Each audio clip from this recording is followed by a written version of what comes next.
I've been an atheist for about like 5 years or so. Congratulations. And, well, thank you very much. Yeah, got me beat. About a year ago, all right. So about a year ago, I started watching AXP and Atheist Experience, and they started helping me like form basically my ideas, my thoughts into like coherent statements. And then about 2 months ago, I found you guys because I believe Eric actually guest host over at AXP, and decided to check you guys out. And I just want to say thank you guys for all that you do. You really do make a difference. And I don't know, I guess you guys get like 1 million emails a day, but I want to personally thank you. And thanks for taking my call. So, it gives me the warm fuzzies. I still do answer every single person who emails, and it takes time. There's a backlog, but I will get to it. I also look at them just less religiously. Not religiously. Go ahead. And well, what I wanted to talk about was all right, Jamie, come on, man. Go ahead, brother. All right, so I've learned that you like to interrupt people. That's kind of cool. I guess it's endearing in some ways, but anyways, wait, that's not true. Is no. No, I was just I was going for the interrupt again. Oh, the burn! The burn is real. Somebody call the ambulance. All right, the show is good now. Jamie got burned. All right, Mike, you are now one of my favorite people. Go on. What would you like to talk about? All right, so my mother is a believer in the Christian God. She seems to be very extremely convinced that there is a God. She tends to believe more of the Christian teachings, but not everything in the Christian Bible. Now, she's one that won't allow like more than just a few sentences go by before mentioning a God, a spiritual meaning, faith, etc. Now, with this, I see with this train of logic, I'm trying to summarize so much into a short amount of time, but I see her breaking off a lot of relationships with family and stuff now. And I see that every now and then she contributes it to something like basically what God is telling her to do and what God wants, blah, blah, blah. My little sisters live with her, two of them. They're teenagers. One's 18, one's like 15, 16. And she puts a lot of ideas in their heads, for example, about how like God is telling her all these things about family members. And thus it seems like they are then cut off from the rest of their family. So I really feel like I'm a full subscriber to you believe what you want, but as long as it's not hurting others. And in this case, I feel like it is. So I felt like I wanted to come and just start a conversation with her, basically trying out everything that I've been learning through you guys, Atheist Experience, and my newly found street epistemology. But I'm not too good at that just yet. But takes practice. That conversation lasted for like 6 hours, and it was just horrible. It was circular reasoning after circular reasoning. And look, to make this real short, I want some advice. She's one of those people who says she doesn't believe in an objective truth. And it really came down to that because she says God appears before her and tells her all this stuff, but she then acknowledges how these radical Muslims and all that, and how Allah appears before them and tells them what to do and bomb the Twin Towers, so on and so forth. And she won't acknowledge that. Well, she says, well, that's their truth and I have my truth, and I just don't know how to handle this. And she doesn't like people interrupting her in order to clarify certain things. Like when she brings up the word spiritual, I ask her to stop and explain that. And then we go down a rabbit hole because she can't.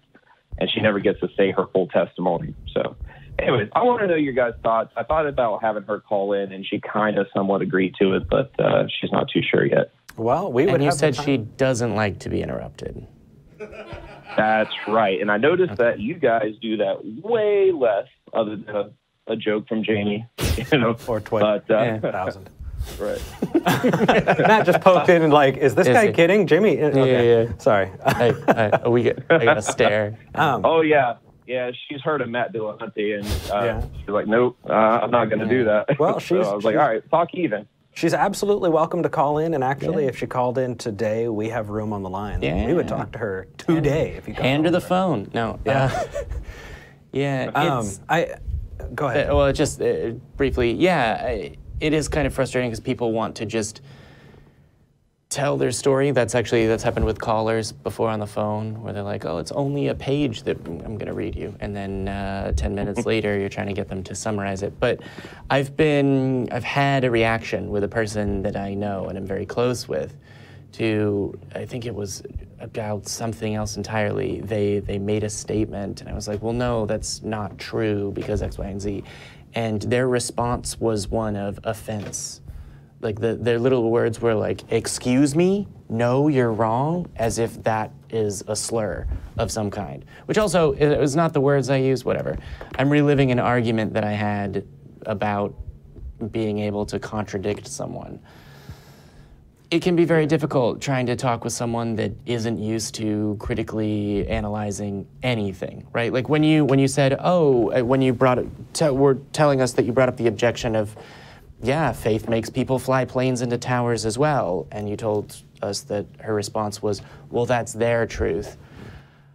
Yeah, when you say you're getting into street epistemology, is it just on the YouTube, or do you have the book, A Manual for Creating Atheists, as well? No, I've not read into the book just yet. I listened to, I hate the book. I don't know his name, so it's a real popular one. You've had him on as a guest. I listened to his podcast. Oh, Anthony Magnificent. Yeah. Anthony's good. Yep, there's a section in the book that talks about the different kinds of doxastic closure and where people are in their mental shackles of faith, etc., to put it bluntly and aggressively. And that's one of them, and that's one of them where they need your help the most. Yeah, Yeah. It really is. I mean, and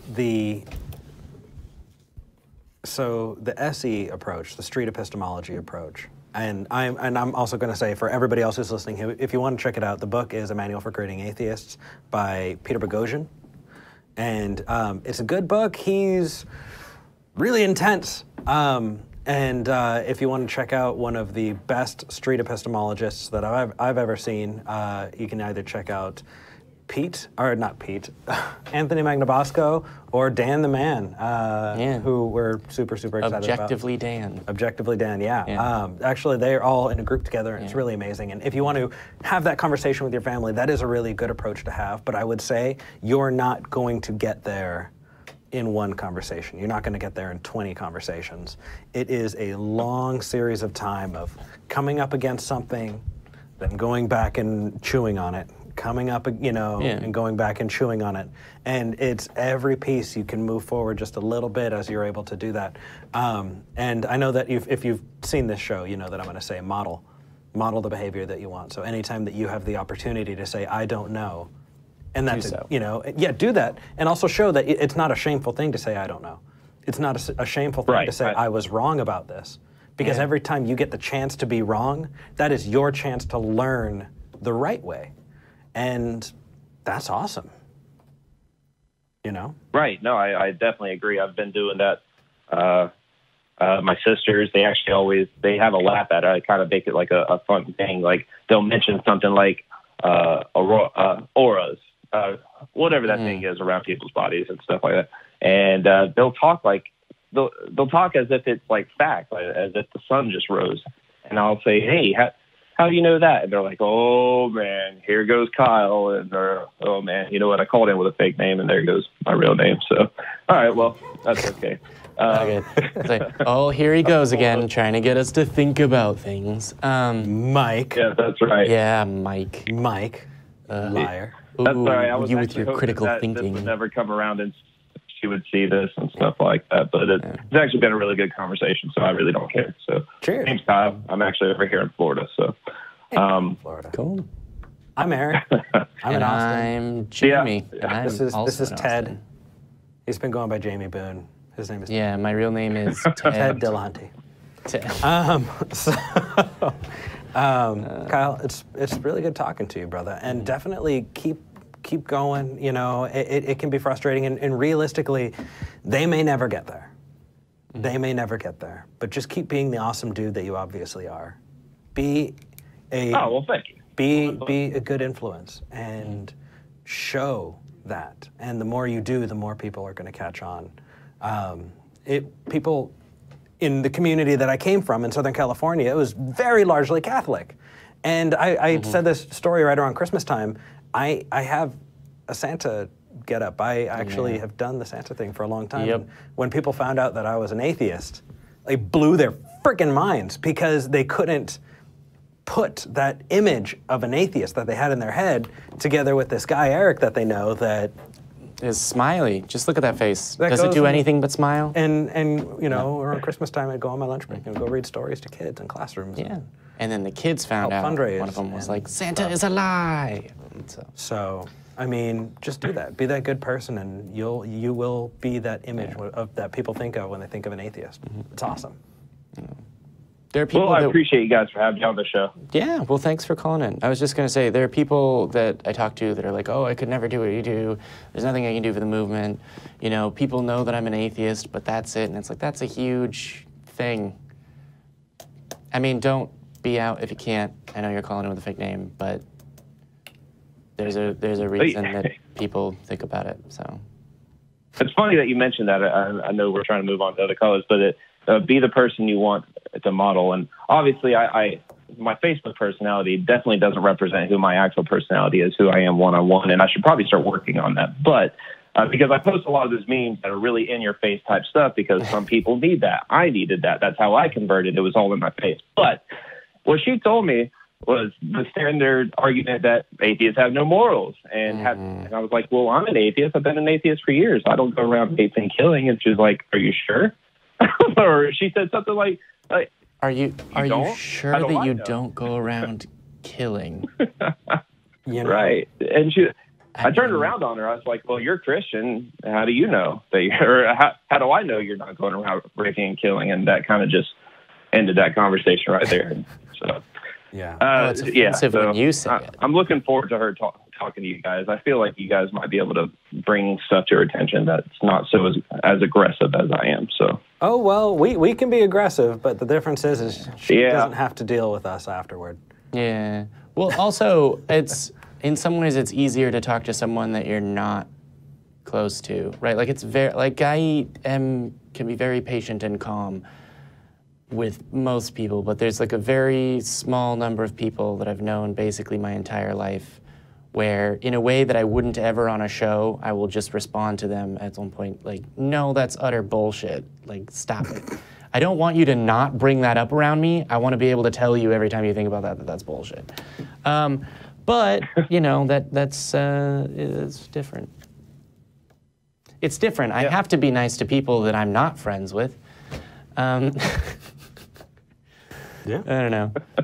Thanks for calling in, Mike. Yeah, definitely. You take care, brother. All right, see you guys. Bye. See you.